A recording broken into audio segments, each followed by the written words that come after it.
Ahora pues siempre será para mí un placer presentar uno de los mejores amigos que tiene Colombia en este campo del VIH y que para nosotros particularmente ha implicado un avance significativo en los logros en desarrollo, en investigación y en conocimiento de nuestra pandemia en nuestro país, pues nada más y nada menos que el doctor Carlos Beltrán Buendía, muy conocido por todos ustedes, es de Santiago de Chile, médico, cirujano, internista, infectólogo, obteniendo su posgrado de infectología en el Howard University Hospital en Washington.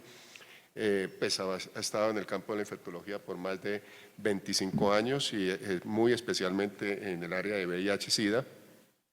Es el jefe del Departamento de Infectología del Hospital Barros Luco en Santiago de Chile, profesor titular de Medicina y director del programa de posgrado de Infectología de Adultos de la Universidad de Santiago, preside el Comité de SIDA de la Asociación Panamericana de Infectología, fundador del Taller Latinoamericano de VIH, que estábamos ahorita hablando en el break, de que va a cumplir 10 años el Taller Latinoamericano de VIH y llegó para quedarse definitivamente, con más de 100.000 pacientes en seguimiento, director de Viral Infections en Latinoamérica, la VILA, la sociedad que cobija a todos los miembros del Taller Latinoamericano de VIH, que son más de 300, y es presidente de la corporación SIDA Chile, a cargo de la cohorte de VIH más antigua y extensa de Latinoamérica. Pues, ¿quién mejor para que nos toque este tema en este simposio de TAR de lo divino a lo humano sobre el tema de cambio de terapia antirretroviral en paciente virológicamente suprimido con 2 o 3 agentes? ¿Hace diferencia? Bienvenido, Carlos, y gracias.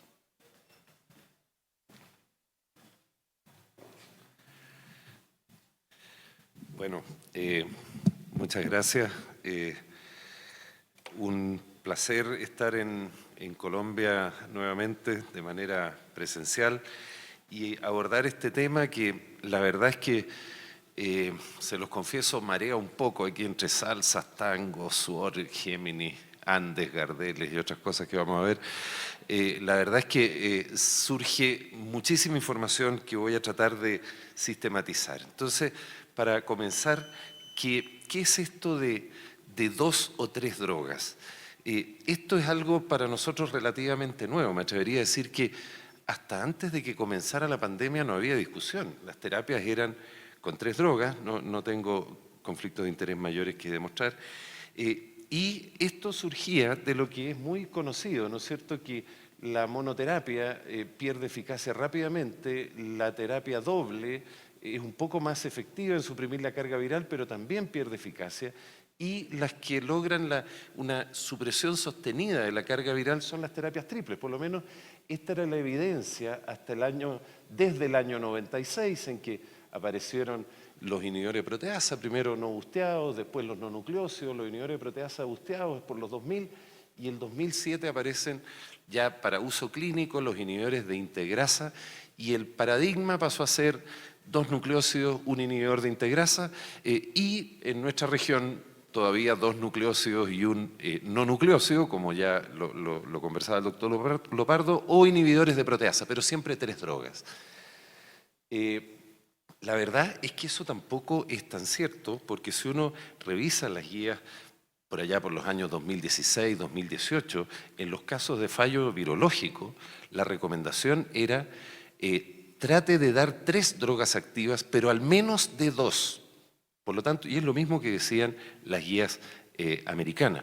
Por lo tanto, en el escenario de los pacientes naïve, el paradigma era 3 drogas, pero los pacientes antes tratados, por lo menos tener 2 drogas. Y la verdad es que funcionaba bastante, como les voy a mostrar, por ejemplo, en estos estudios, el ERNEST y el Second Line, en que en algunos casos ni siquiera teníamos 2 drogas activas. Por ejemplo, acá era lopinavir y no había ninguna otra droga full activa, y los esquemas tenían bastante eficacia. Estamos hablando de virus mutados, virus resistentes.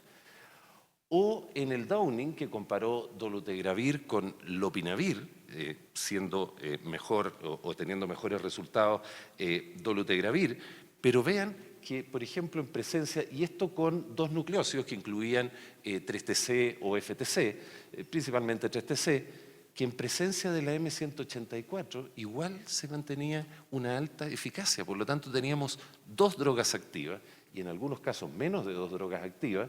Acá tenemos el subanálisis de las mutaciones, y ustedes pueden ver que incluso con la K65 se veía alta eficacia. Entonces, sí existía esto de usar dos drogas activas, y la verdad, bueno, después les muestro acá el NADIA, que es un estudio sorprendente, ¿no es cierto?, que esto fue presentado ahora en el CROI del 2022, en que se demostró la misma eficacia de dolutegravir y darunavir, ya no estamos usando lopinavir, y si se comparaba reciclar tenofovir, que ya había fallado muchas veces con tenofovir, versus lo que era la recomendación de OMS, que sigue siendo, de volver acidobudina, fármaco que ya no usamos, era mejor reciclar tenofovir.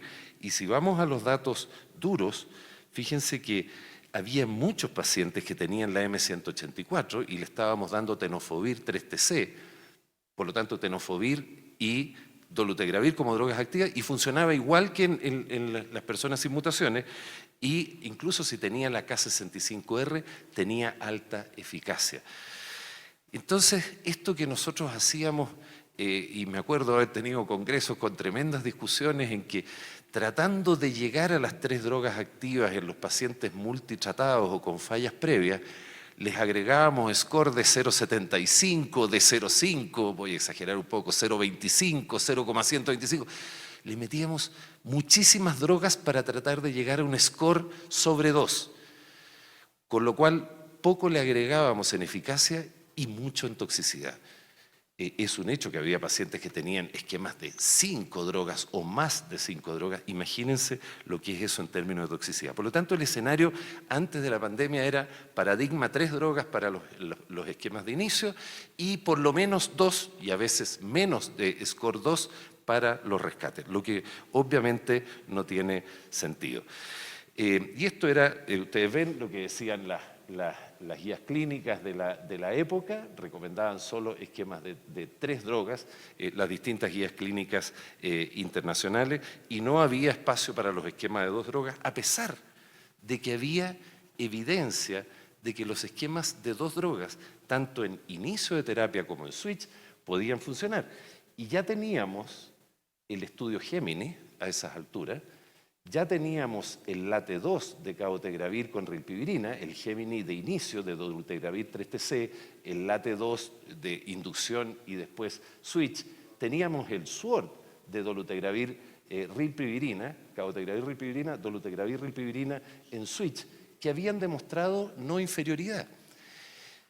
Varios otros habían demostrado inferioridad, pero incluso si uno va a esos estudios, la mayoría no era por inferioridad en eficacia, que es el gran temor. Si uno usa 2 drogas en vez de 3, puedo tener un esquema menos eficaz. Sí era porque podían fallar con más resistencia en algunos casos, pero principalmente por toxicidad. Y claro, ahí había algunos esquemas, como este estudio muy antiguo de efavirenz con lopinavir. Fíjense que tuvo la misma eficacia que 2 nucleósidos con efavirenz o 2 nucleósidos con lopinavir. Pero las dislipidemias eran brutales. Y por eso es que no fueron esquemas que se instalaron en la práctica clínica. O lo mismo los esquemas con atazanavir, el Spartan, que fue inferior, pero no por menor eficacia, porque hacían hiperbilirrubinemias muy marcadas. Por lo tanto, había un tema de toxicidad claramente relacionado con las drogas que estábamos usando para esquemas dobles. Y nos encontramos, ahora que estamos, o creemos que estamos saliendo de la pandemia, con que los esquemas de 2 drogas, tanto en inicio como en switch, ya son una realidad. Y eso lo mostró Gustavo, ¿no es cierto?, el esquema dolutegravir 3TC, que está como esquema de inicio, solamente con 3 limitaciones. Hepatitis B, por supuesto, no puedo tratar hepatitis B solo con 3TC, porque voy a generar resistencia en el virus de la hepatitis B. Ni siquiera cargas virales sobre 100.000, cargas virales sobre 500.000, o en pacientes en que haya fallado PrEP, porque la posibilidad que tengan la M184 o incluso la K65, como dijo Gustavo, es bastante alta. Pero ojo, los estudios con 2 drogas han demostrado eficacia incluso en pacientes que tienen la M184B, que por lo tanto están recibiendo solo el dolutegravir, aunque el 3TC en ese sentido no es neutro y mantiene una acción antiviral residual a pesar de la resistencia. Lo mismo las guías europeas y, como acabamos de ver, las guías colombianas, que también ya dan por hecho este cambio de paradigma en que un inhibidor de integrasa y un inhibidor nucleósido como el 3TC pueden ser un esquema de inicio. Y si vamos a la instancia que me está pidiendo Mónica y Ernesto, que es en switch, porque aquí les estoy hablando de esquemas de inicio, la verdad es que las guías dan varias opciones de posibles esquemas en switch. Para inicio, solo darunavir y 3TC o dolutegravir y 3TC. La verdad es que si uno fuera estricto podría decir también puede ser lopinavir y 3TC. ¿Cómo no nos vamos a acordar del estudio Gardel? O antes que eso, el Progress con lopinavir y raltegravir. La verdad es que, bueno, es un tema de toxicidad, por cierto, de simplicidad, de comodidad, pero darunavir 3TC sí está aprobado para, como esquema de inicio en base a los estudios Dual y Andes, y por supuesto dolutegravir y 3TC en base principalmente a los esquemas Gemini, al estudio Gemini, y antes algunos esquemas pivotales como estudios pivotales como el PADL y el AZG. Pero como mantención, como switch, tenemos también dolutegravir 3TC, tenemos dolutegravir darunavir, que es un esquema que usamos mucho en pacientes que tienen falla previa, y que hay solo un estudio en pacientes sin fracaso, aunque la verdad había resistencia como en un 9% de los pacientes de este estudio, que es el Dualis, dolutegravir rilpivirina con el estudio SWORD. Cabo Rilpi no voy a hablar mucho porque eso ya entra en todo este escenario nuevo de los long acting, ¿no es cierto?, que es todo un capítulo, pero ahí, aparte del LAT2, después están, por supuesto, el Atlas y el FLAIR. Y la segunda parte la voy a dejar para dolutegravir 3TC, que no solo está en las guías colombianas, sino que está en muchas otras guías, no solo como esquema de inicio, sino que también de switch. Entonces, la pregunta es, ¿cuándo cambiarle terapia a un paciente? Y aquí nos encontramos con otro escenario y que yo diría que tiene un componente etario. Si yo durante la pandemia, les voy a contar una anécdota, estuve dedicado a la gestión de pacientes, los flujos, como digo yo, engañé al virus con el que había trabajado toda la vida, que era el VIH, y me dediqué a un virus advenedizo que era el COVID. Incluso durante 8 meses no vi personas viviendo con VIH, después retomé de a poco la consulta y me encontré con que en el intertanto mis pacientes los habían visto mis becados y les habían cambiado terapia, pero de lo lindo. O sea, pacientes que yo tenía con efavirenz, que estaba muy bien, no tenían ninguna toxicidad ni dislipidemia, estaban todos con inhibidores de integrasa. Aquí hay 2 estrategias: o cambiar porque tenemos que usar las drogas más modernas, o ser un poco más conservador en el cambio de tratamiento y dejarlo circunscrito a algunos escenarios. Simplicidad, si está tomando muchas pastillas, hay que tratar de darle esquemas de dosis única. Toxicidad. Toxicidad que ya se ha producido o toxicidad que queremos evitar. Ya la señora se perfila con un riesgo cardiovascular alto, como hablábamos antes de ayer, y la verdad le estoy dando un esquema que tiene mucho impacto en el riesgo cardiovascular y quiero simplificarla. Interacciones medicamentosas. Yo soy un gran usuario de rilpivirina y muchas veces he tenido que cambiar porque a mi paciente le sale un helicobacter y le van a dar inhibidores de la bomba de protones en dosis altas y no puedo usarlos con rilpivirina, y esa es una razón para cambiar el tratamiento. Por supuesto, escenarios especiales como es el embarazo o las personas que quieran tratamientos inyectables cuando estén disponibles. Pero entre este largo listado no aparece porque haya que cambiarlo a un medicamento más nuevo. No es una buena razón para el cambio. Sí hay un tema de costos que las guías señalan como una razón para cambio de tratamiento. Entonces, veamos muy rápidamente algunos estudios. Este es el Andes de Darunavir y 3TC, que es un estudio ya antiguo, pero que la publicación no es tan antigua.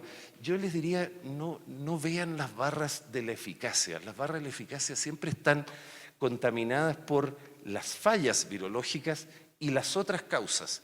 Y a veces las otras causas son más que las fallas o viceversa. Vayan a la falla. No hay diferencias entre usar 3 drogas y Darunavir y 3TC en el estudio Andes. Este es el Dualis, que está publicado también recientemente, a pesar que no es un estudio tan reciente. Tampoco hay diferencias en falla virológica. Por lo tanto, con inhibidor de proteasa y 3TC, la eficacia real o la tasa de no falla virológica es similar. El estudio SWORD de dolutegravir con rilpivirina, ya en switch, por supuesto, pacientes que ya están suprimidos, versus continuar con la misma terapia y después una fase de extensión en que todos cambiaban a dolutegravir rilpivirina. Aquí no tengo los datos de falla, pero vean la eficacia, 95%, no hay ni que mirar la falla. Verdaderamente muy efectivo el esquema dolutegravir rilpivirina. Y si vamos a la aparición de resistencia, el otro temor que uno tiene cuando en teoría le baja la barrera genética o la potencia intrínseca al régimen, la verdad es que las mutaciones nuevas fueron por el lado de los no nucleócidos y fueron en muy poquitos casos. Por lo tanto, en términos de efectividad y de no aparición de resistencia, dolutegravir más rilpivirina parece un muy buen esquema. Pero vean lo que ocurrió con dolutegravir rilpivirina en términos de efectos adversos. En este estudio, en la fase no de extensión, en la fase que estaban o en su terapia de base o habían hecho el cambio, el switch a dolutegravir rilpivirina, la tasa de descontinuaciones por eventos adversos fue de un 4.1% en los que hicieron switch contra un 0.6%. En números, 1 versus 9. Esta estrategia de agrandar algunos números, porque la verdad es que si no, no veo nada, pero es muy claro que hay una diferencia. Si vamos a la fase de extensión en que todos pasaron, se agregan, mire cómo suben los números, 34 y 15. En total hubo 49 descontinuaciones por eventos adversos serios de un total de 900 pacientes, lo que da un 5% a la semana 100. Y de esas, un tercio fueron psiquiátricas, con suicidios, con depresiones mayores. De ahí que, si ustedes revisan las guías americanas, les dicen, si usted tiene un paciente con patología psiquiátrica y le va a dar un inhibidor de integrasa de segunda generación, monitoréelo estrechamente. Y le dice, y no le dé rilpivirina. Probablemente en base a otros estudios, pero también a este que muestran que ambos fármacos tienen claramente un efecto. Por eso es que este esquema dolutegravir rilpivirina probablemente no se consolida, a pesar que está en la guía americana recomendada, como un esquema de switch muy destacado. Y acá tenemos el LATE, ¿no es cierto?, que fue el primer estudio con inyectables. ¿Y qué es lo que les quiero mostrar acá del LATE? Por supuesto, después de una fase de inducción. En este estudio ya se hacía el esquema cada 4 y cada 8 semanas. Vean, cada 4 semanas. Cada 4 semanas es menos eficaz que cada 8 semanas. Sin embargo, falla virológica 0. ¿Y qué pasa? Ausencia de datos virológicos, o sea, el paciente se fue, no quiso seguir en el estudio, no quiso que lo siguieran pinchando cada 4 semanas, un número importante. Y si ven cada 8 semanas, muy eficaz, pero aparecen fallas virológicas. Y disminuye sustancialmente el abandono de los tratamientos. Entonces, cada 8 semanas, ya el LATE mostraba que había más falla virológica que cada 4 semanas, pero que había más aceptabilidad, más mantención en el tratamiento. Y ahora, mucho más reciente, esto es lo que la lleva, lo que está de moda, estoy hablando de 2019, primeros resultados, 2020 y 2022 se siguen presentando resultados del Atlas y del FLAIR, ¿no es cierto? El Atlas, un estudio en el cual los pacientes ya venían con terapia antirretroviral, la mantuvieron, ¿ya?, o hicieron una inducción de carbarilpi oral y después pasaron al esquema cada 4 meses. Cada 4 semanas exclusivamente. A diferencia del LATE, en su fase inicial, este era cada 4 semanas. Y el FLAIR, que eran pacientes naive, a los cuales se les hacía una inducción y después pasaban al esquema de Triumec o a cabo inyectable cada 4 semanas también. ¿Y cuáles fueron los resultados? Cada 4 semanas, excelente, fallas virológicas, ninguna diferencia significativa en ninguno de los dos estudios, los abandonos de tratamiento similares en las dos ramas. Por lo tanto, confirmaron la eficacia en switch, insisto, desde una terapia previa o desde una fase de inducción en una persona que era naive, la eficacia de estos esquemas inyectables. Y después vino el Atlas 2M, que fue la continuación del Atlas en personas, en pacientes que venían con terapia previa y pasaron a cada 4 semanas o continuar con su terapia, y el Atlas 2M los randomizó o los re-randomizó a cada 4 o cada 8 semanas. Y los resultados del Atlas 2M nuevamente muestran que cada 8 semanas hay un poco más de falla virológica que cada 4 semanas y un poco menos de abandono, lo que al final da números idénticos. Pero si ustedes se fijan en las diferencias ajustadas en términos de la proporción de la probabilidad de carga viral mayor de 50 copias, claramente hay una mayor probabilidad si están usando cada 4 semanas. Pero en términos generales, no hay diferencia entre los estudios, se cambia una cosa por otra.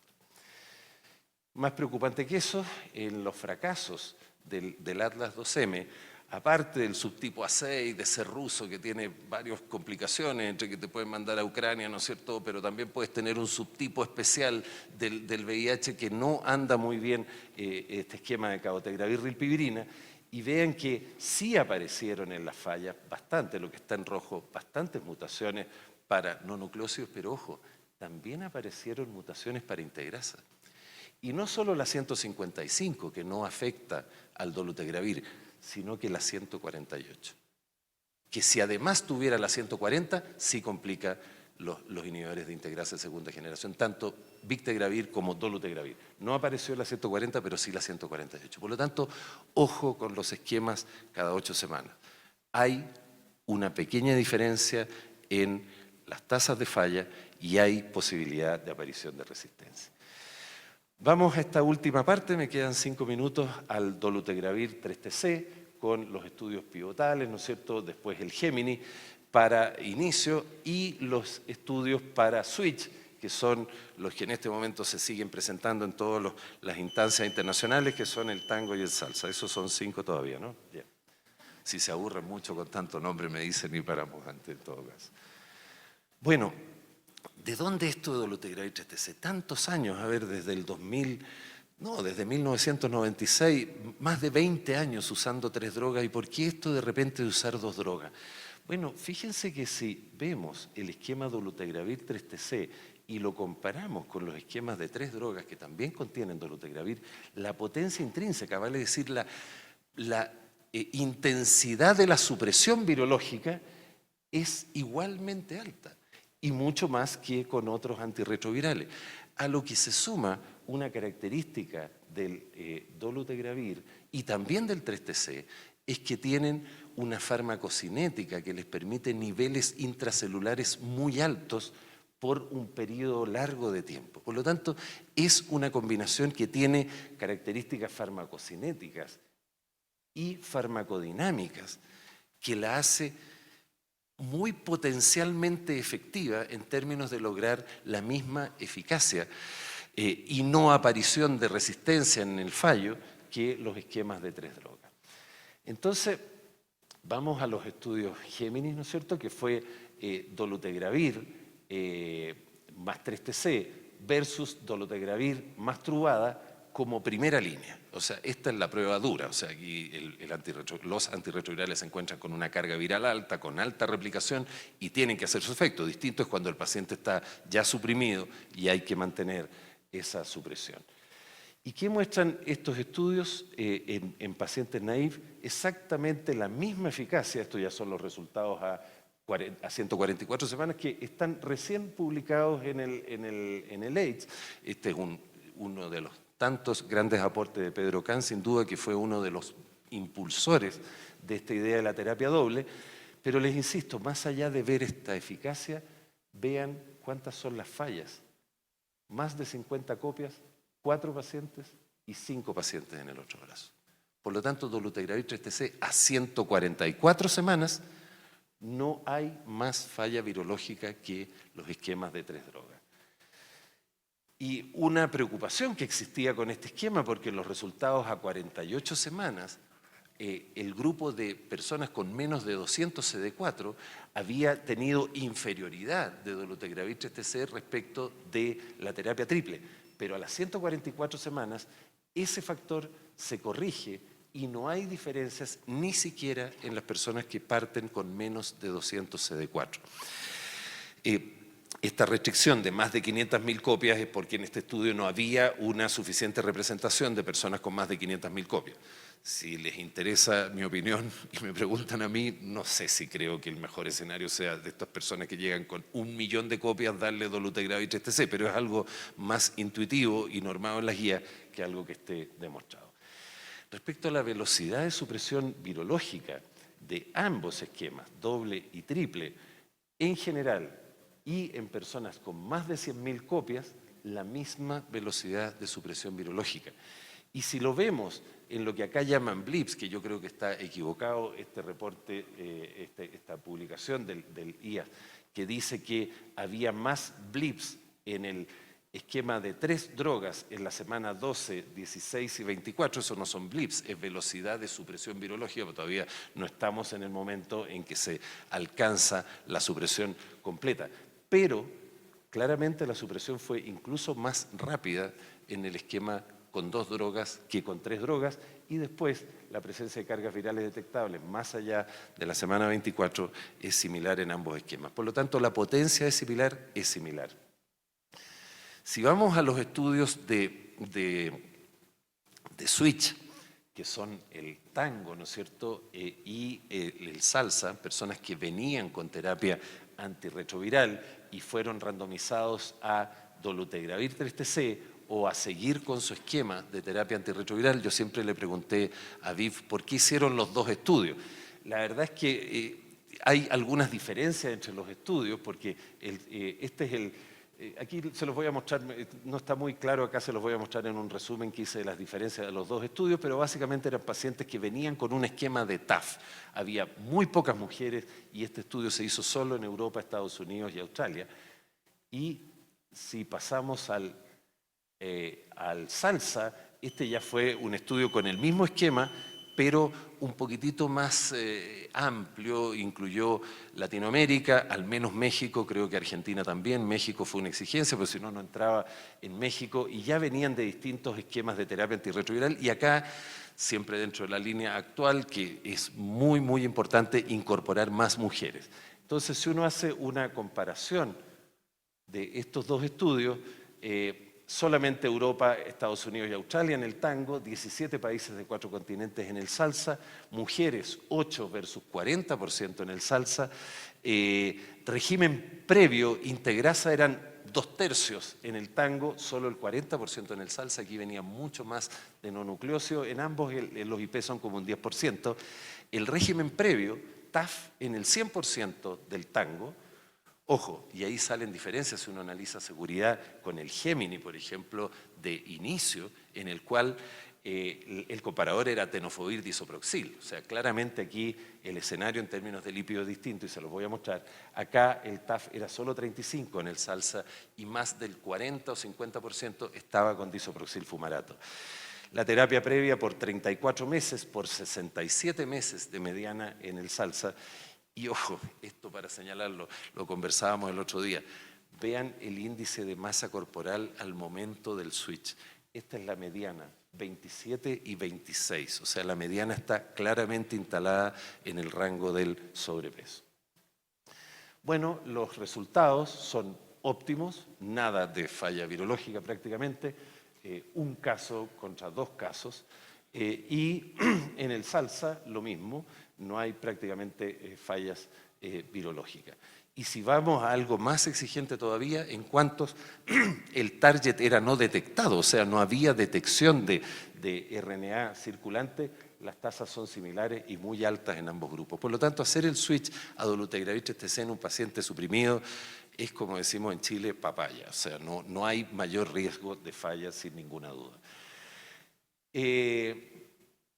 Acá les quiero mostrar ya para ir terminando, estos son los Gemini. ¿Se acuerda que en el Gemini dolutegravir 3TC se comparaba con un brazo que llevaba tenodisoproxil fumarato? Y bueno, las consecuencias están a la vista, el efecto hipolipemiante del disoproxil es indiscutible, el grupo de dolutegravir 3TC, aquí nos expresan en milimoles y ya con eso nos dejan fuera.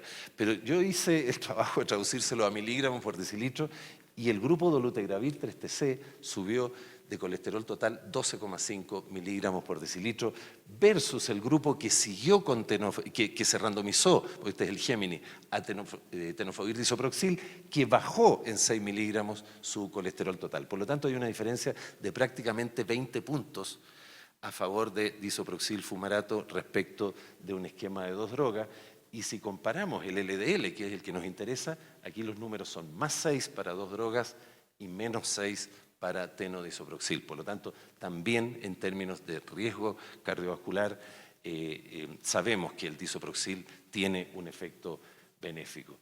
Esto es en el TANGO, solo para señalarle algo que ya tenemos incorporado y lo discutíamos el otro día.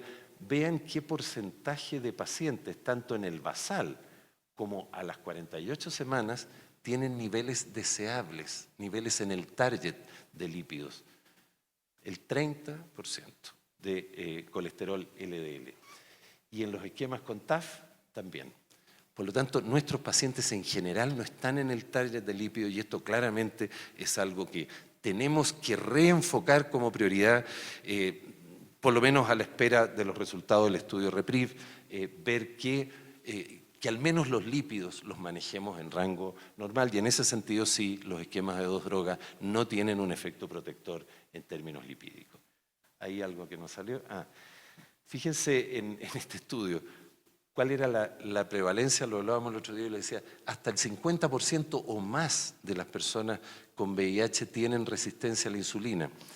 Algunos pueden haber dicho, no, eso es muy alto. Fíjense que en el TANGO, en el baseline, el 68% tenía un HOMA mayor de 2, vale decir resistencia a la insulina. Y al cabo de 48 semanas esto se mantenía o incluso subía a más del 70%. Y si vamos a la ganancia de peso, para terminar de certificar el impacto que tiene el tenodisoproxil fumarato, aquí tienen la comparación entre el SALSA, en el cual muchos pacientes, como les dije, el TANGO era el que estaban todos en TAF, el SALSA había mucho en tenodisoproxil fumarato. Los que seguían con su esquema tuvieron una ganancia de menos de 1 kilo a lo largo de las 48 semanas. Los que quitaron el tenodisoproxil subieron más de 2 kilos de peso, 2,1, lo que claramente tiene que ver con el retiro del tenodisoproxil. ¿Y qué pasó en el TANGO? En el TANGO a la semana 48, la ganancia de peso fue de 0,8. ¿Por qué? Porque esos pacientes ya venían y por largo tiempo con TAF. Por lo tanto, la ganancia de peso ya la habían tenido. Y siguieron con TAF o sacaron el TAF y tuvieron una ganancia en un año de 0,8. Muy parecido a los que no cambiaron, ya habían hecho su ganancia de peso, pero aquí la suspensión del tenodisoproxil significó una ganancia adicional de 2 kilos. Bueno, este es el último, había otros 2 esquemas, hay otros 2 esquemas que podían haberse venido en el futuro, uno en el estudio 011 de islatravir con doravirina. Este estudio tenía una fase de búsqueda de dosis con 3 drogas y después pasaba a 2 drogas, islatravir en la dosis seleccionada más doravirina, pero como ya lo contó Gustavo, este estudio se suspendió porque el islatravir, al ser un inhibidor de la traslocación de los nucleótidos, parece tener un efecto antiproliferativo de los linfocitos, similar a lo que ocurre con algunos inmunosupresores que inhiben la proliferación y por lo tanto tienen linfopenias muy marcadas. Y va a haber que ver si el islatravir se consolida como una droga a futuro. En PrEP, por lo menos los estudios han seguido.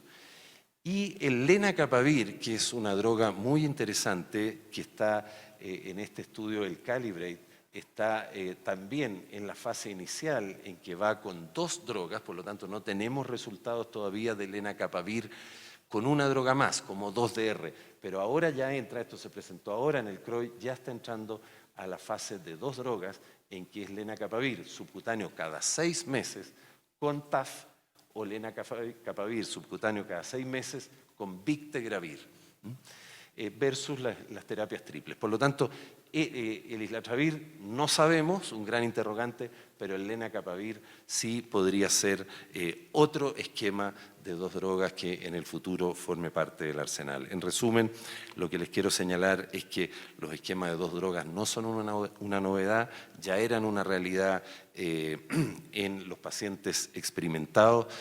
El tema de la eficacia, sobre todo cuando es en switch, no es un problema. Algunos reparos con los esquemas de cabotegravir cada 8 semanas en que sí podría haber una pérdida de eficacia y un aumento de resistencia. Y lo más importante a la hora de elegir la terapia, sin duda, es la seguridad de los pacientes. Así que agradeciéndoles nuevamente por la invitación, dejo hasta acá la presentación. Gracias.